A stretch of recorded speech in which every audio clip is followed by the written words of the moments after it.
F B are کے حوالے سے جو آج تقریب ہوئی ہے اس میں وزیر اعظم نے برہمی کا بھی اظہار کیا ہے اور 2700 ارب روپے کے ٹیکس کیسز میں ٹریبونلز میں جو اب تک زیر التوا ہیں اس پر بھی برہمی کا اظہار کیا ہے. کس طرح آپ دیکھ رہے ہیں سر, کہاں پہ ہمارا ریونیو سٹک ہوتا ہے جس کی وجہ سے ہمارا F B R revenue target بھی پورا نہیں کر پاتا؟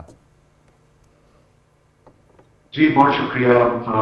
سب سے پہلے تو میں یہاں سے آغاز کروں گا, سب سے اہم چیز ہے اور وہ یہ ہے کہ جو ٹارگٹس ہیں, بعض جو آپ نے بھی شروع میں کہیں ذکر بھی کیا کہ ٹارگٹس جو ہیں وہ بعض اوقات اس طرح سے سیٹ ہوتے ہیں, اسٹیبلش ہوتے ہیں, جو بعض اوقات ریالٹی پہ مبنی نہیں ہوتے. ان کو اچیو کرنے کے لیے جو اسٹریٹجیز ہیں وہ نہیں ہوتی, یعنی کہ وہ اسٹیبلش تو کر دیے جاتے ہیں, جس طرح الفاظ تو لکھ دیے جاتے ہیں, بجٹ میں ظاہر بھی ہو جاتے ہیں, ایگریمنٹس بھی ہو جاتے ہیں, لیکن ان کی جو اسٹریٹجیز ہیں وہ کارگر نہیں ہوتی یا ان کو ان کی گہرائی میں ان کو تیار نہیں کیا گیا ہوتا, اسٹیک ہولڈرز کو آن بورڈ نہیں لیا گیا ہوتا. نتیجتاً آپ کو نظر آتا ہے کہ وہ ٹارگٹس یا تو اچیو نہیں ہو پاتے یا پھر حکومت پہ پریشر آتا ہے, ایف بی آر پہ پریشر آتا ہے, وہ انڈائریکٹ طریقوں سے کوشش کرتی ہے کہ وہ حاصل کرے. تو یہ کچھ گراؤنڈ ریالٹیز ہیں. اور جو 2.7 ٹریلین کا بار بار اخبارات میں بھی آ رہا ہے, ایف بی آر بھی ذکر کر رہے ہیں اور پرائم منسٹر نے بھی ذکر کیا, ظاہری بات ہے ان کو جو فیڈ کیا گیا وہ اس کی بیس پہ بات کر رہے تھے. جب ہم ایکچولی آن گراؤنڈ دیکھتے ہیں تو ہم یہ دیکھتے ہیں کہ بہت کوانٹیٹیو ٹارگٹس اسٹیبلش ہو جاتے ہیں گین, اور جو ایف بی آر کے جو ادارے ہیں, جو مختلف ان کے آر ٹی اوز ہیں, وہ اپنے ٹارگٹس کو اچیو کرنے کی جسے کہتے ہیں اس ٹارگٹس کو اچیو کرنے کی کوشش میں, سبقت لے جانے میں یا اس کو حاصل کرنے کی کوشش میں بعض اوقات unnecessarily غلط قسم کی ریز کر دیتے ہیں ریسیویبلز. وہ ریسیویبلز پھر جا کے جو ہیں وہ نتیجتاً لٹیگیشن میں آ جاتے ہیں. اب وہ 2.7 ٹریلین ہم نے تو مارکیٹ میں دیکھا ہے کہ اگر 10 کروڑ کسی کا اس طرح کا ٹارگٹ اچیو کرنا تھا, ریسیویبل تھا, اور بعد میں پتہ چلتا ہے کہ لاکھوں میں رہ جاتا ہے یا چند لاکھوں میں رہ جاتا ہے, اس کی وجہ یہ نہیں ہوتی کہ کوئی اس میں کرپشن کا ایلیمنٹ ہے. وہ بیسکلی جو لوگ ہیں انہوں نے اس کے اندر اپنا ہوم ورک نہیں کیا ہوتا اور اس تیزی میں اپنے ٹارگٹس کو اچیو کر. تو یہ بھی ایک نتیجہ ہے جس کے اندر اسکل اور inferior quality of work that results into those issues. تو ڈیفینیٹلی جہاں سسٹمز کو ٹھیک کرنے کی کوشش کی جا رہی ہے یہ اچھی بات ہے کہ وہ انہینس کیا جائے, لیکن دوسری طرف جب لائبلٹیز اور ریسیویبلز اور یہ تمام چیزیں جو حکومت ریز کرتی ہے, ان کے لوگ ریز کرتے ہیں, تو اس میں بھی ان ڈیپتھ انالیسس اور اس کے اندر جو اسکل ہے وہ ریکوائرڈ. اچھا ڈاکٹر صاحب یہ بتائیے گا کہ جب ہم آئی ایم ایف کی بات کریں, جب ان کی کنڈیشنلٹیز کی بات کریں, تو اس میں وہ ایف بی آر کا ذکر اور ریونیو جو ہے جنریٹ کرنے کی سب سے زیادہ بات ہوتی ہے, فوکس بھی اس پہ ہوتا ہے. تو ایف بی آر تو ہمیشہ سے اس چیز کے اس عزم کا اعادہ کر دیتی ہے کہ اب جیسے ہمیں 970 یا 950 ارب یعنی 900 ارب سے زائد کا ریونیو ٹارگٹ تھا, تو ایف بی آر نے کہا ہم اس کو بڑی آسانی سے اچیو کر لیں گے. یہ کیسے ممکن ہوگا, کیونکہ ہم ایک طرف تو ڈاکومنٹڈ اکانومی. جی ہم اس وقت امید کر رہے ہیں کہ ابھی حکومت کا ریزالو ہے کہ وہ ریفارمز کرنا چاہتی ہے. آئی ایم ایف کے ساتھ بھی جو گفت و شنید ہے ان کی طرف سے بھی یہ ریکویسٹ ہے کہ ہمیں ریفارمز کرنے کی ضرورت ہے. اب وہ جو ریفارمز ہیں وہ ہمیں مجبوراً تو کرنے پڑ رہے ہیں, لیکن ان کو اگر ہم کرتے ہیں تو وہ ہمارے سسٹم کو بہتری کی طرف لے کے جائیں گے. اگر ہم اپنے سسٹمز کو ان کی جو اسٹرکچرل پرابلمز ہیں, ان کے اندر جو لیکوناز ہیں, ان کو دور کریں گے تو ہم اپنے آپ کو درست سمت میں لے کے جائیں گے. یعنی کہ ہمارے ریونیوز جو کلیکشن ہے, اگر اس کے اندر بہت بڑے بڑے خلا ہیں, بہت سے سیگمنٹس ہیں جو اپنا حصہ نہیں ڈال رہے, ان کو ہمیں لانے کی ضرورت ہے.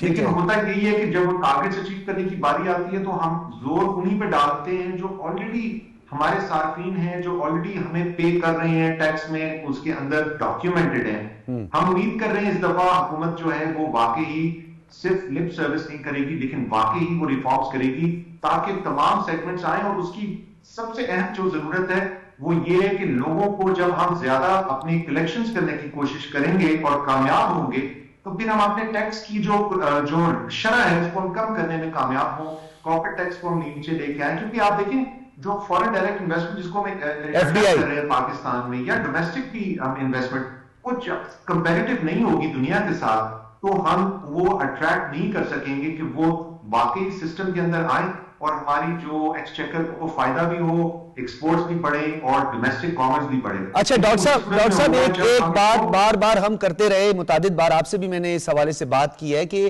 ٹیکس نیٹ کو بڑھانے کے پیرامیٹرز کے حوالے سے بھی بات کرتے. ایک تو بعض اوقات یہ ہوتا ہے کہ بہت اہم سیکٹرز ہوتے ہیں جسے ہم نظر انداز کرتے ہیں. ماضی میں بینکنگ اور ریل اسٹیٹ سیکٹر کو نظر انداز کیا گیا, ٹیکسز تو ہم نے بڑھا دیے, اس کا ریٹ بھی ہم نے بڑھا دیا, لیکن ہمارا وہ ٹارگٹ اچیو نہیں ہوا. اس کی وجہ ایک لوگ یہ بھی کہتے ہیں, ماہرین سمجھتے ہیں کہ ہمیں نمبرز کی طرف زیادہ توجہ دینی چاہیے, ریٹ بڑھانا جو ہے اس سے کوئی فائدہ حاصل نہیں ہوگا. ایک دوسرا ون لائنر بتائیے گا سر, یا ون لائنر تو نہیں کہہ سکوں, اس میں تو بہت ڈیبیٹ ہو سکتی ہے, لیکن آپ جیسے ماہرین سمجھتے ہیں ٹیکس نیٹ کو بڑھانا کیسے بڑھایا جائے؟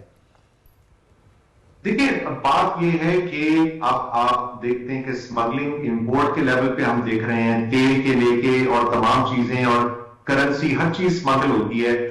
اسی طرح سے ہمارے ملک میں انڈر انوائسنگ ہوتی ہے. ہمارے ملک میں بے تحاشا جو سیگمنٹس ہیں وہ ڈر کے دور چلے جاتے ہیں, واپس نہیں آتے کیونکہ شرح بہت زیادہ ہائی ہے, اور ان کے لیے پرورس انسینٹیو موجود ہے سسٹم کے اندر کہ ٹیکس دینا جو ہے وہ ان کو مہنگا لگتا ہے بنسبت اس کے, اس سے باہر رہنا ان کو سستا لگتا ہے. ہمیں ضرورت اس چیز کی ہے کہ ہم زیادہ سے زیادہ لوگوں کو اس میں لے کے آئیں, جس کو فلیٹ ٹیکسیشن کہتے ہیں. اب ہمیشہ سے ایک ڈسکشن رہتی ہے کہ حکومت کہتی ہے, پالیسی میکرز یہ کہتے ہیں کہ جی جب لوگ اس کے اندر شامل ہوں گے تو ہم کم کریں گے ریٹ, لیکن ٹرسٹ ڈیفیسٹ جو ہے اتنا بڑا ہے. جو تاجر جو ابھی اسکیم آئی ہے اس کے اندر ابھی تک جو لوگوں کی اپنی طرف سے کہہ لیں گے اس میں رجسٹریشن ہے وہ بہت کم ہو رہی ہے. اچھا میں ڈاکٹر صاحب آپ کی طرف دوبارہ آؤں گا, یہ آپ کی میرے لیے بلکہ اس شو کے لیے پنچ لائن بھی ہے. مہتاب صاحب میں آپ کی طرف آؤں گا, یہ بتائیے گا کہ یہ جو ٹیکس نیٹ کو بڑھانے کی بات کی جا رہی ہے تو ڈاکٹر شمائل داؤد نے بڑا ایک اہم نقطہ اٹھایا اور اس پر متعدد بار ہم شوز میں بات کر چکے. The most important factor is trust. Trust deficits کو دور کیسے کیا جائے؟ ماضی میں ہماری جو مانیٹرنگ پالیسی رہی ہے, اکنامک پالیسی رہی ہے, 4 لاکھ کسی کے اکاؤنٹ میں ہے تو ایف بی آر اٹانومس سے جی جاؤ چھاپا مار لو, پھر اس کو ریورس کرنا پڑا. 40 لاکھ روپے کا نان فائلر پراپرٹی پرچیز کرتے وہ آٹو فائلر ہو جائے گا. ڈاکومنٹڈ اکانومی سے زیادہ مطلب آپ نہیں سمجھتے کہ اس ٹرسٹ کو بحال کرنا, جس طرح آج وزیر اعظم نے جو برہمی کا اظہار کیا ہے وہ بلا وجہ نہیں کیا, ایک اعتماد کو بحال کرنا ہے ہم نے. جی بسم اللہ الرحمن الرحیم, تھینک یو ویری مچ. دیکھیں بنیادی طور پر پاکستان میں جو tax to G D P ratio ہے وہ 9%, 9 to 10% کے لگ بھگ ہے, جس میں فیڈرل بورڈ آف ریونیو کی کوئی تقریباً 8.5 سے 9 ہے, اور لیس دین 1% صوبوں کی کنٹریبیوشن ہے. ٹھیک ہے. اچھا جو ہمارے ایکسپینڈیچرز ہیں وہ more than 20 and 22% of G D P ہے. یہ پاکستان کا بہت بڑا ڈائلیما ہے کہ ہماری آمدن کم ہے, ہمارے اخراجات زیادہ ہیں. اچھا دنیا میں کہیں بھی اگر آپ یہ دیکھیں تو میں ریجن کے ساتھ ذرا کمپیریزن کرتا ہوں تاکہ پراپر کانٹیکسٹ میں جو ہے نا وہ بات سمجھ آئے. ریجن میں tax to G D P ratio کے حساب سے وی آر دا لوئسٹ, اور یہی پرابلم ہے کہ جس کی وجہ سے پاکستان میں, اس میں تو کوئی شک نہیں ہے کہ ٹیکس نیٹ میں اضافے کی ضرورت ہے. اصل میں سوال یہ ہے کہ ٹیکس کو بڑھا کر نو میں ابھی اسی پہ آ رہا ہوں کہ یہ اضافہ کیسے کرنا ہے. ہم نے tax to G D P ratio بڑھانی کیسے ہے, چونکہ جب تک ہم ڈیٹیل میں نہیں جائیں گے بات سمجھ نہیں آئے گی. اگر ایک منٹ مجھے اجازت دیں تو دیکھیں بنیادی ایشو یہ ہے کہ پاکستان کی اگر جی ڈی پی کو آپ سامنے رکھیں تو ہمارا کوئی 20% of G D P agriculture sector سے آتا ہے, ہمارا مینوفیکچرنگ سیکٹر کوئی 30 to 50% کے درمیان مینوفیکچرنگ سیکٹر ہے, اس کے بعد سروسز سیکٹر ہے, اور اس کے بعد آپ کا اسمال اینڈ میڈیم انٹرپرائزز اور باقی ساری چیزیں جو ہے وہ اس کے اندر آ جاتی ہیں. آپ مینوفیکچرنگ کے علاوہ دیکھیں تو ایگریکلچر سیکٹر کی جو ٹیکس کے اندر کنٹریبیوشن ہے وہ بہت کم ہے. یعنی آپ اس سے اندازہ لگا لیں کہ چاروں صوبے مل کر 2 یا 3 ارب روپیہ ٹیکس جمع کرتے ہیں ایگریکلچر انکم پہ. سروسز, اچھا اب ایشو یہ ہے کہ کچھ لاز کے ایشوز ہیں جن کو سمپلیفائی کرنا ہے, کیونکہ 80th امینڈمنٹ کے بعد کچھ سبجیکٹس ایسے ہیں جو سینٹر کے پاس ہیں, کچھ صوبوں کے پاس ہیں. فار انسٹنس سر ایگریکلچر, مثال آپ نے ایگریکلچر کی بات کی, تھوڑی وضاحت اس لیے ضروری ہے کہ ایگرو بیسڈ اکانومی میں وہاں کوئی ایگزمپشنز کی بات ہو رہی ہیں, سبسیڈائز کرنے کی بات ہو رہی ہے, تو وہاں سے ریونیو سے زیادہ بہتر آپ نہیں سمجھتے؟ جو آئی ایم ایف بھی ہمیشہ کہتی کہ ہمارا جو 2% ملک کے اندر جو اشرافیہ ہے اس کا نہیں. دیکھیں میں آپ کو بتاؤں ٹیکس کا نظام اس ٹائم تک ٹھیک نہیں ہوگا جب تک فیئر ٹریٹمنٹ نہیں ہوگی. فیئر ٹریٹمنٹ ہوگی تو پھر سب کے لیے ایک جیسا ہوگا. ایشو یہ ہے, اس میں آرگومنٹ میں آپ کو بتاتا ہوں, یہ جو ایگریکلچر کی انکم ہے یا سیلریڈ کلاس کی انکم ہے یا کسی مینوفیکچرر کی انکم ہے, یہ انکم نیلی پیلی اور نہیں ہوتی, انکم ہوتی ہے. پاکستان میں ضرورت اس چیز کی ہے کہ اس کے اوپر جو انکم کسی کی بھی ہو رہی ہو, مثلا فار انسٹنس اگر سیلریڈ کلاس 6 لاکھ روپے کے اوپر ٹیکس دیتی ہے تو بھائی ایگریکلچر انکم کے اوپر کیوں نہیں ٹیکس ہونا چاہیے؟ تو بنیادی طور پہ یہ فیئر ٹریٹمنٹ کا ایشو ہے, یہ فیئر ٹیکسیشن کا ایشو ہے, یہ ایکویٹیبل ٹیکسیشن کا ایشو ہے. اچھا میں آپ کو بتا رہا تھا صوبوں کے پاس کون سے ٹیکسز ہیں. ایگریکلچر انکم صوبوں کے پاس ہے, جی ایس ٹی اور سروسز صوبوں کے پاس ہے, پراپرٹی ٹیکس صوبوں کے پاس ہے. اچھا ان کی کنٹریبیوشن 80th امینڈمنٹ کے بعد بڑی ہے, اور وہ ہے نا, باقی تو ایف بی آر کا ہی آ رہا ہے نا سر. نہیں, اب ایف بی آر کے پاس کیا ہے, ایف بی آر کے پاس انکم ٹیکس ہے, جی ایس ٹی آن گڈز ہے, اور اس کے علاوہ کسٹم ڈیوٹی ہے, اور اس کے علاوہ ایف ای ڈی ہے, فیڈرل ایکسائز ڈیوٹی. تو یہ 4 ٹیکسز ایف بی آر کے پاس ہے. ایک تو سمپلیفائی کرنے کی ضرورت ہے ان ٹیکس لاز کو, ٹیکس لاز پاکستان میں بہت کمپلیکیٹڈ ہے. دوسرا, جب تک ڈیجیٹائزیشن آف اکانومی نہیں ہوگی, end to end business to business آپ اس کو ڈیجیٹائز نہیں کریں گے, تب تک ٹیکس نیٹ میں اضافہ نہیں ہو سکتا. اور میں آپ کو ایک بات بتاؤں, دیکھیں پاکستان کی سروائیول کا ایشو یہ ہے کہ ہم ٹیکس نیٹ کو بڑھائیں, ٹیکس ریٹس کو کم کریں. چونکہ وجہ کیا ہے, وجہ یہ ہے کہ سیلریڈ کلاس اور فارمل بزنس, اس کے اوپر اتنے ٹیکسیشن کا برڈن ہے کہ اس کے علاوہ آپ نے جو ہے نا جی باقی سیکٹرز کو نکالا. فار انسٹنس ابھی تاجر دوست اسکیم تھی, آپ کو پتا ہے کتنے بندے آئے ہیں؟ 75. 5 شہروں میں 75 لوگ والنٹریلی انہوں نے اپنے آپ کو رجسٹرڈ کیا ہے. ٹارگٹ کتنا تھا؟ 1 ملین لوگوں کا. تو یہ ایسے نہیں ہو سکتا کہ, اور اس کا آپ نے بہت نومینل سا, مطلب کوئی ایسی بات بھی نہیں, کوئی پریشانی کی بات ہی. تاجر دوست اسکیم میں رجسٹریشن کروانی تھی آپ نے. اور میں آپ کو ایک بات بتاؤں, آپ نے پوچھا حل کیا ہے, اس کا حل کیرٹ اینڈ سٹک دونوں ہیں. آپ کیرٹ ہی دیے جائیں گے اور ریٹ آف دا اسٹیٹ کو قائم نہیں کریں گے, پرابلم ہے. آپ کیرٹ بھی دیں, آپ کے ہاتھ میں سٹک بھی ہونی چاہیے, اور انفورسمنٹ. لیکن سر خالی سٹک نے بھی تو نقصان پہنچایا ہمیں ماضی میں. میں کہتا ہوں پھر دونوں سائملٹینیسلی چلانے کی ضرورت. یہ آپ کا بڑا اہم نقطہ ہے. ٹھیک ہے برگیڈی صاحب, گو کہ ہم معیشت پہ بات کر رہے ہیں, اور ڈیفینیٹلی آپ اینالسٹ ہیں, ملک کی معیشت کو آپ بھی بہت اچھی طرح سمجھتے ہیں. میں کیونکہ عاصم بھائی کی طرف بھی جاؤں گا, ان سے بھی بات کروں گا, اور کیونکہ لاہور میں وہ بیٹھے ہیں تو بہت ساری چیزوں کو بڑے قریب سے دیکھ رہے ہیں. آج اس تقریب میں بھی وہ موجود تھے. یہ بتائیے گا سر, یہ ٹیکس دینے سے ہم اتنا کیوں گھبراتے ہیں؟ میں بھی فائلر ہوں, میں بھی ٹیکس دیتا ہوں, بعض اوقات مشکلات بھی ہمیں ہوتی ہیں, پریشانی بھی ابھی ہوتے ہیں, ہمیں جو سیلری ملتی ہے اس سے بھی ٹیکس کٹ جاتا ہے, چاہے سلیبنگ کی مد میں ہو, جو بھی ہو. یہ آخر کیوں ہمارا جو ہے یہ اعتماد جو ہے نا وہ ابھی تک بحال نہیں ہو رہا, ہمارا جو ریونیو وہ ہے ایف پی آر کا؟ جی ہاں, دیکھیں دیٹ از ویری انفارچونیٹ ہے, اور میرا خیال میں پاکستان میں اس وقت جو سیلریڈ کلاس ہے وہی ٹیکس دے رہے ہیں, وہی ٹیکس نیٹ میں, باقی تو کوئی نہیں دے رہے ہیں. مجھے خود اپنا یاد ہے کہ ہم جس طریقے سے ٹیکس کٹ رہا ہے, ابھی بھی جب بھی کہیں پہ بھی جاب کرتے ہیں تو ٹیکس کٹتا ہے.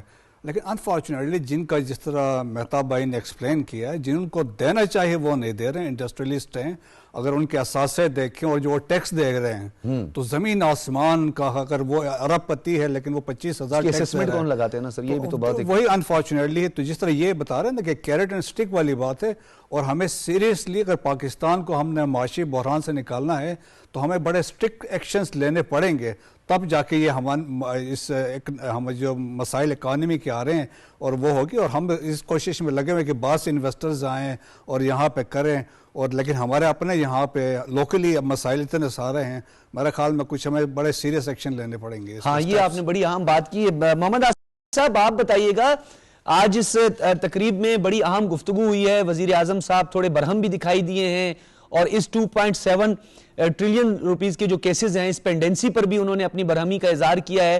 سر ہم ہر دور اقتدار میں یہ بات سنتے ہیں کہ ہم ایف بی آر میں ریفارمز لا رہے ہیں, جو فائنینشیل انسٹیٹیوشنز ہیں وہ بار بار ہمیں کہتے ہیں کہ آپ جو اسٹرکچرل ریفارمز لائیں, ایف بی آر میں ریفارمز لائیں, ریونیو ٹارگٹ آپ کا پورا نہیں ہو رہا, آپ ٹیکس پیئرز میں اضافہ کریں. تو کیا لگتا ہے آپ کو, سمت تو نظر آ رہی ہے, ول بھی نظر آ رہی ہے, یہ جو ٹرسٹ ڈیفیسٹ ہے یہ کیسے دور ہوگا؟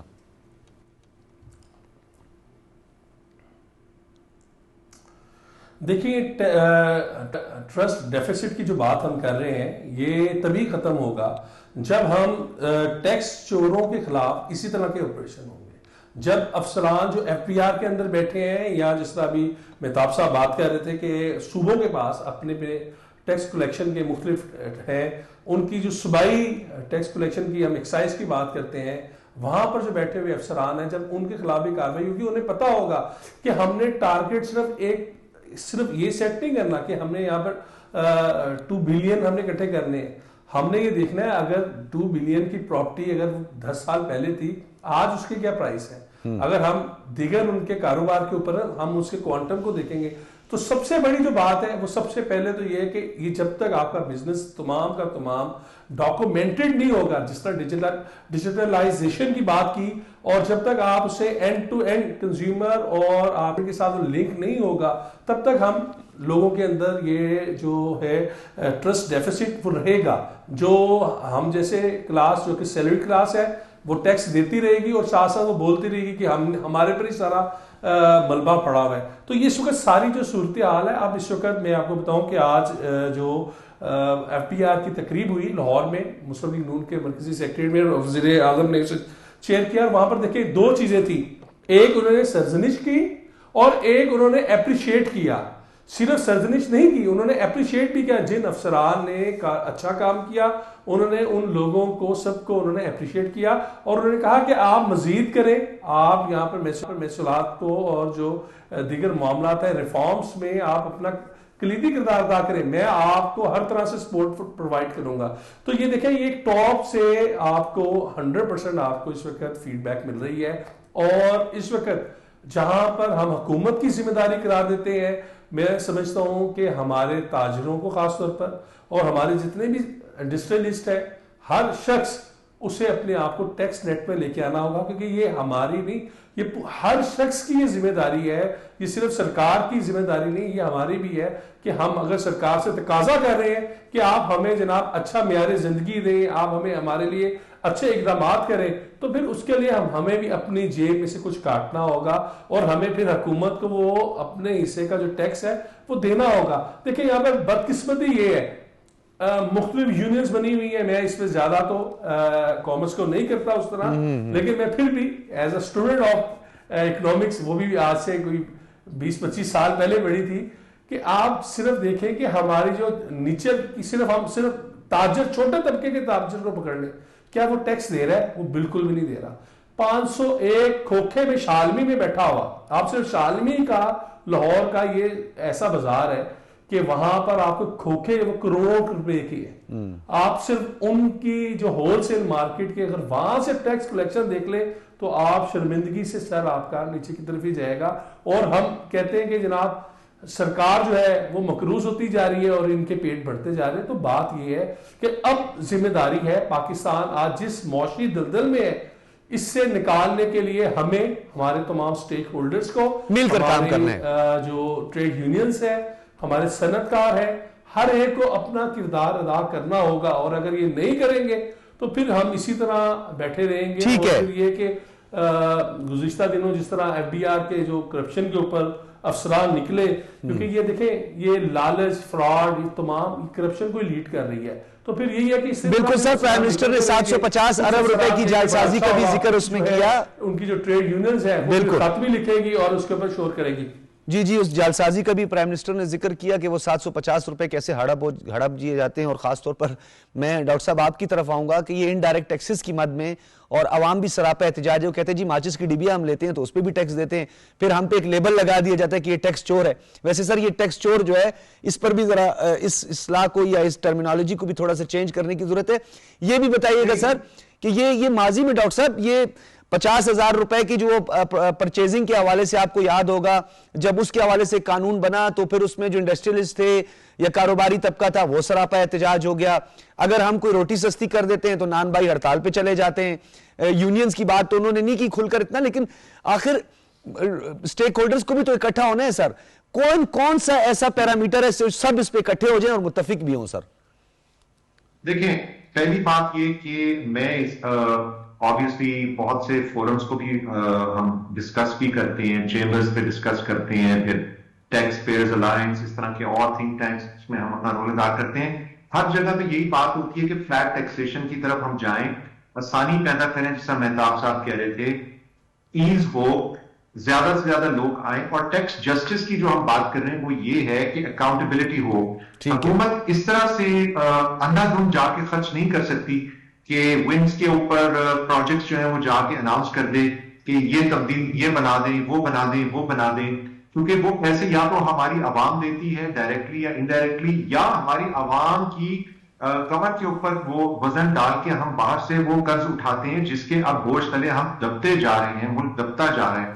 تو ٹیکس جسٹس کا مطلب کیا ہے کہ ٹیکس جسٹس کا مطلب ہے کہ ہر روپیہ ہر ڈالر جو ہم خرچ کریں گے اس کا ریٹرن آف انویسٹمنٹ جو ہے وہ ہم عوام کو بتائیں، ان کا حق ہے جاننا، جی جی بالکل، بتائیں کہ یہ ہم اس لیے انویسٹ تو سر تبھی تو اعتماد کا فقدان ہے ڈاکٹر صاحب، تبھی تو عوام جو ہے اس کے وہ ایف بی آر پہ اعتماد نہیں کر پا رہی۔ ایکسپینسز کو ہم کرٹیل کرنا شروع کریں اور اپنی بریدنگ سپیس کریٹ کریں، اور دوسری طرف I am totally in favour of کہ ہمیں اپنے وہ سیگمنٹس جو نہیں اپنا حصہ ڈال رہے ان کو انفورسمنٹ کی طرف جائیں۔ پہلے جو انفورسمنٹ رہی ہے وہ انفورسمنٹ ڈرانے کے لیے ہوتی ہے تاکہ لوگوں کو آپ آؤٹ آف دا ایکسچیکر جو ہے ان کے ساتھ سیٹلمنٹس کریں، آؤٹ آف یعنی کہ جو وہ ہے ہمیں ان کو لانا ہے کہ ان کو ہمیں آسانی پیدا کرنی ہے، ہمیں صحت۔ ڈاکٹر صاحب مجھے بریک کا کہا جا رہا ہے، جو ٹیکس جسٹس کی آپ نے بات کی ہے، بالکل ایکویلٹی جسٹس، اور پھر سب کو ایک ہی پیرائے میں اور سب کے لیے ایکول جو ہے نا وہ ہمارا ایٹیٹیوڈ ہونا چاہیے یا ان کے لیے قوانین ہونے چاہیے، یہ اعتماد کا فقدان بھی بڑے مسائل پیدا کرے۔ بڑا ایک اہم موضوع ہے اگلا ہمارا جس پہ ہم بات کریں گے ایک بریک کے بعد۔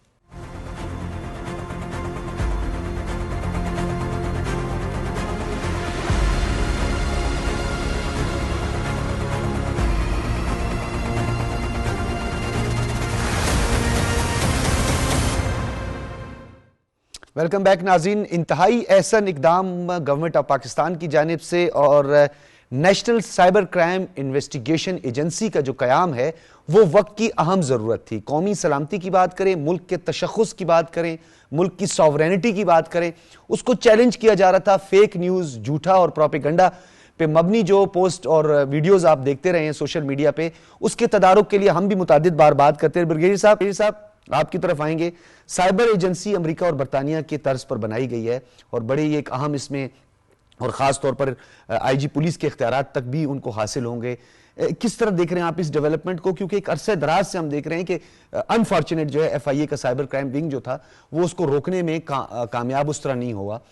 اس سے آپ کو لگتا ہے کہ یہ جھوٹا پروپیگنڈا جو ملک کے تشخص کو خراب کر رہے ہیں ان کے گرد گھیرا تنگ ہوگا؟ جی ہاں، میرے خیال میں بالکل احسن اقدام ہے اور یہ اس کی ریکوائرمنٹ تھی، اور ہم نے دیکھا کہ ہم بات کرتے ہیں 5th جنریشن وارفیئر کی تو وہ انڈیا کر رہا تھا، لیکن ہمارا اپنے جب لوگ مل گئے اس میں، آپ دیکھیں اس کا حصہ بن گئے جو پاکستان کے اندر تھے، پاکستان کے باہر بیٹھے ہیں، یوٹیوبرز ہیں، وی لاگرز ہیں، سوڈو انٹلیکچوئلز ہیں اور دوسرے ہیں۔ یہ ایک فیک نیوز ایک انیشیٹ کرتا ہے، پھر وہ آگے شیئر ہوتی ہے اور اس طریقے سے وہ کہانی بلڈ کی جاتی ہے۔ پھر سوشل میڈیا بریگیڈ اس کو یوز کرتے ہیں اور بیسک ایم کیا ہوتا ہے، اسٹیٹ آف پاکستان کو اور انسٹیٹیوشن کو اس میں ملائن کیا جاتا ہے، انسلٹنگ نیریٹیوز بنائے جاتے ہیں اور تقویت جنریشن وار کو تقویت بخشی جاتی ہے۔ تو یہی تو ہمارا دشمن چاہتا ہے، وہ تو خوش ہو رہے ہیں کہ بھائی ہماری ضرورت نہیں، اب ان کا اپنے لوگ کر رہے ہیں اور اتنے یہ سوشل میڈیا بریگیڈز کر رہے ہیں۔ اور دیکھیں نا کہ چیف نے ابھی ریسنٹلی ایک تقریر میں پی ایف بیس رسال پور میں انہوں نے واضح کیا تھا، article 19 of constitution of Pakistan اس میں واضح کرتا ہے کہ وہاں جہاں پہ فریڈم آف ایکسپریشن ہے، فریڈم آف پریس ہے، لیکن there's a limitation۔ انہوں نے کہا کہ جب آپ نیشنل انٹیگریٹی کی بات کرتے ہیں، ڈیفنس کی بات کرتے ہیں، سیکیورٹی کی بات کرتے ہیں، you have to be very careful، آپ اس میں ملائن نہیں کر سکتے۔ سر یہ جس آرٹیکل 19 کا آپ ذکر کریں، مہتاب صاحب بھی میری بات کو جو ہے انڈورس کریں گے کہ اس آرٹیکل 19 کی جو حدود ہیں اس میں ہم فارن پالیسی پہ بلکہ پوری دنیا میں یہ ڈیبیٹ ہو رہی ہے کہ آزادی اظہار رائے کا مطلب نہیں ہے کہ آپ اپنی فارن پالیسی، آپ اپنے ڈیفنس میٹرز کو ملائن کریں یا اس کے اندر آ کر آپ انٹروین کریں یا اسے کنٹروورشل بنائیں۔ کسی ویسٹرن ملک میں ایسا نہیں ہوتا، امریکہ میں کہیں نہیں ہوتا۔ آپ نے کبھی دیکھا کہ اپنے آرمڈ فورسز کے خلاف یا کسی ادارے کے خلاف وہاں پہ ایسی کوئی موو چلی ہوگی؟ بالکل نہیں ہوگی۔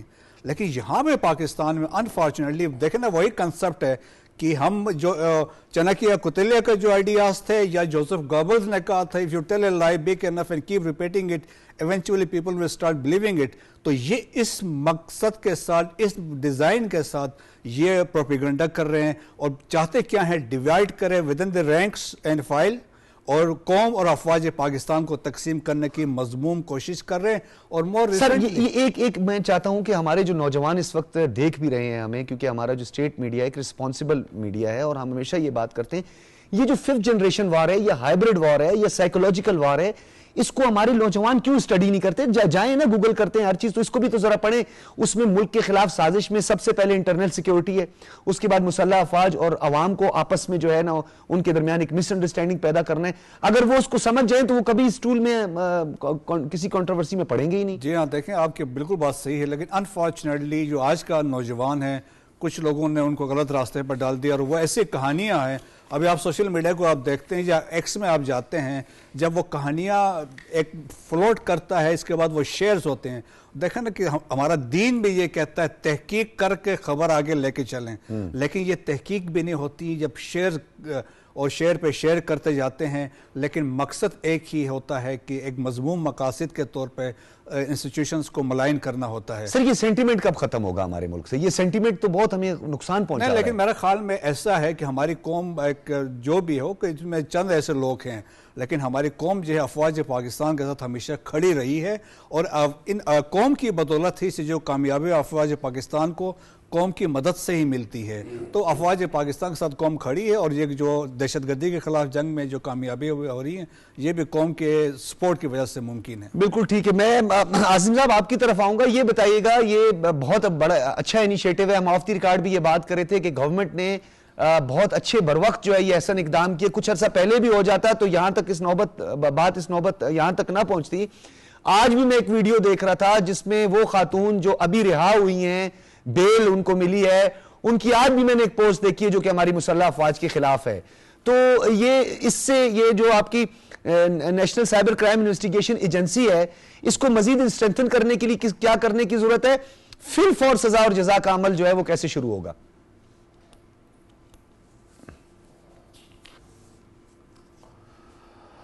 دیکھیں فی الفور سزا اور جزا کے لیے نا، دیکھیں یہاں پر ایویڈنس کلیکشن جو ہے نا وہ سب سے اہم ہے. اصل میں یہ بنانے کی کیوں سب سے زیادہ ضرورت پڑی، اس کی ایک بنیادی وجہ ہے. کچھ اس میں کریٹک جو ہے وہ یہ بات کہہ رہے ہیں کہ یہ بڑا غلط اقدام ہے، لیکن میں سمجھتا ہوں کہ دیکھیں ہم پہلے بھی بات کر رہے تھے کہ ہم ٹیکس نیٹ کے لیے بھی ہمیں خود احتسابی کے لیے اپنے آپ کو پیش کرنا ہوگا. اگر ہم کہتے ہیں کہ ہم نے اپنے معاشرے کو بہتر معاشرہ بنانا ہے اور ہم نے حکومت کے ساتھ مل کر ایک مفید شہری بننا ہے، تو پھر ہمیں کس چیز کا ڈر ہے، کس چیز کا خوف ہے؟ تو ہمیں آگے آنا چاہیے. لیکن بدقسمتی یہ رہی کہ ایف آئی اے کے اندر یہ سائبر کرائم کا آ تو گیا، اور اس کے بعد جو معاملات تھے وہ کہا جاتا تھا کہ ایف آئی اے اسے اس طرح لے کے چلے گا، لیکن وہاں پر بھی جو ان کی انویسٹیگیشن ونگ تھا وہاں پر بڑے لمیٹڈ سٹاف تھا، اور ہمیشہ یہی کہا جاتا تھا کہ ہمارے پاس سائبر کے ایکسپرٹ کم ہیں.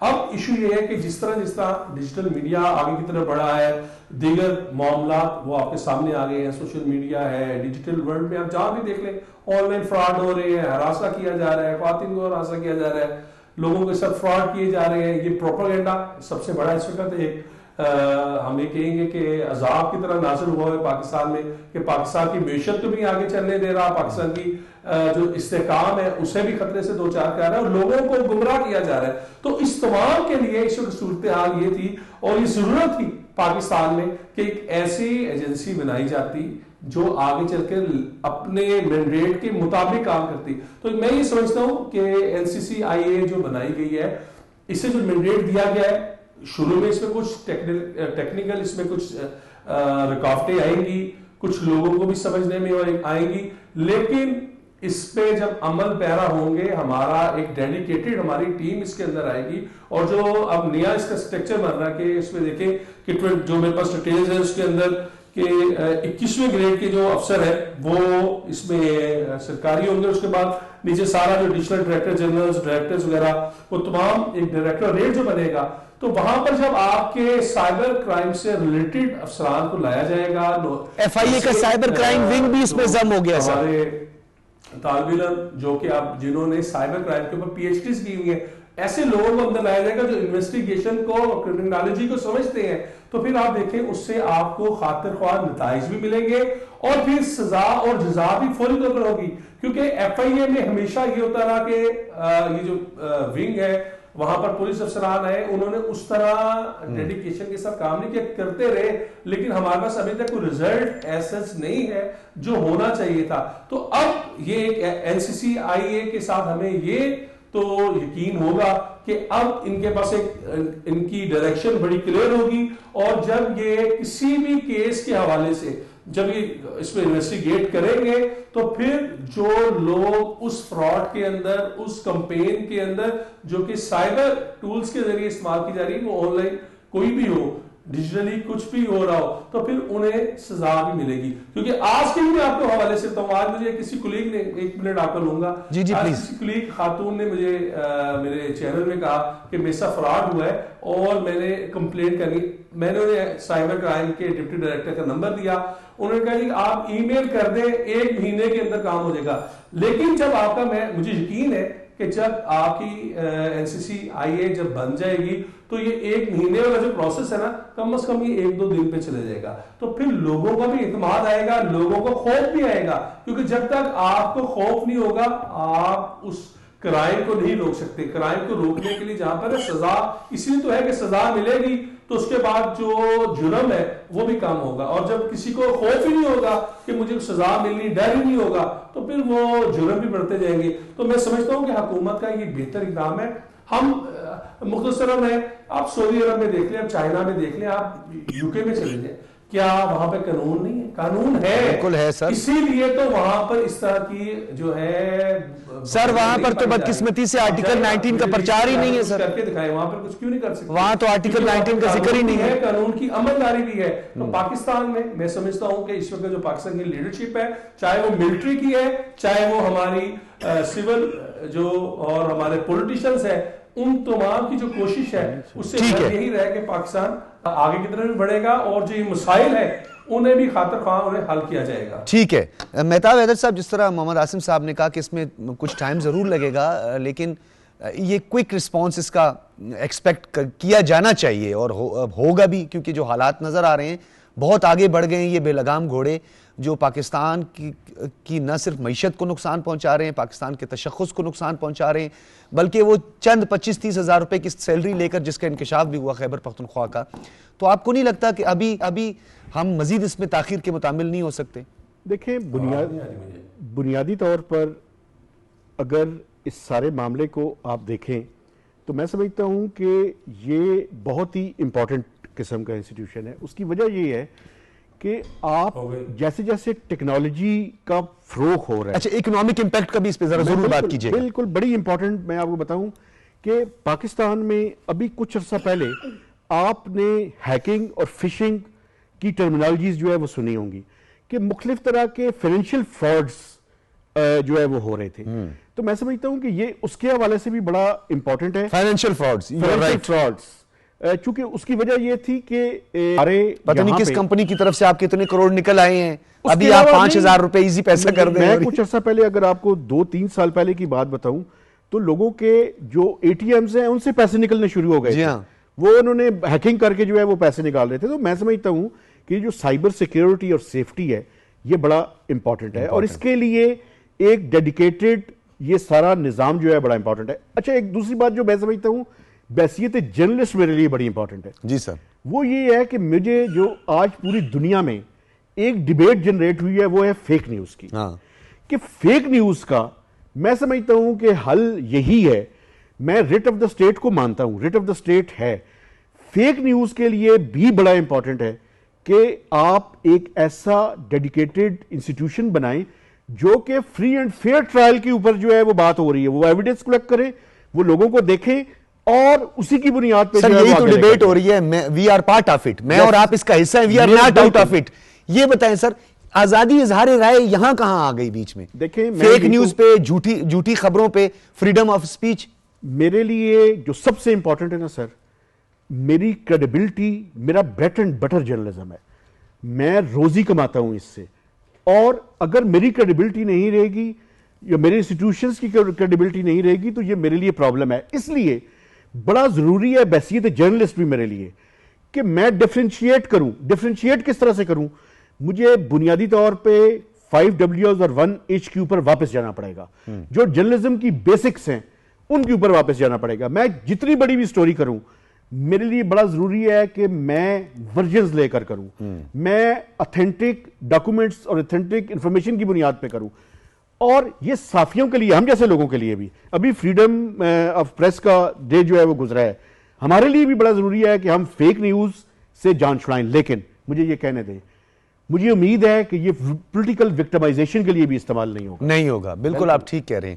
اور ایک نقطہ میں بھی اس میں بول دیتا ہوں، کیونکہ میری کل کی ایک پوسٹ ہے، میرے دوست جو سوشل میڈیا پہ ہیں انہوں نے بھی وہ پوسٹ دیکھی ہوگی، تو میں نے کہا کہ ہمارے جو اہل قلم اور اہل صحافت ہیں ان کی تکالیف، ان کے جو دکھ ہیں ان میں ہم برابر کی شکل کریں، سوائے ان لوگوں کی جو سیاسی جماعتوں کے نمائندے بن کے اور پھر صحافتی لبادہ اوڑھ کر یہاں کے پریس کانفرنس کرتے ہیں. میں آپ کو ایک بات بتاؤں، دیکھیں ایک صحافی میں، ایک پروپیگنڈسٹ میں اور ایک لابیسٹ میں فرق ہے. بہت شکریہ آپ کا مہتاب حیدر صاحب، بلکہ ریٹائرڈ مسعود احمد خان صاحب آپ کا بہت شکریہ. ڈاکٹر شمائل داؤد صاحب ہمارے ساتھ موجود تھے، اور محمد آصف نے ہمیں لاہور اسٹوڈیو سے جوائن کیا تھا. آپ تمام حضرات کی تشریف آوری کا بہت شکریہ. ناظرین اجازت دیجیے، فیڈ بیک ضرور دیجیے گا. اللہ حافظ.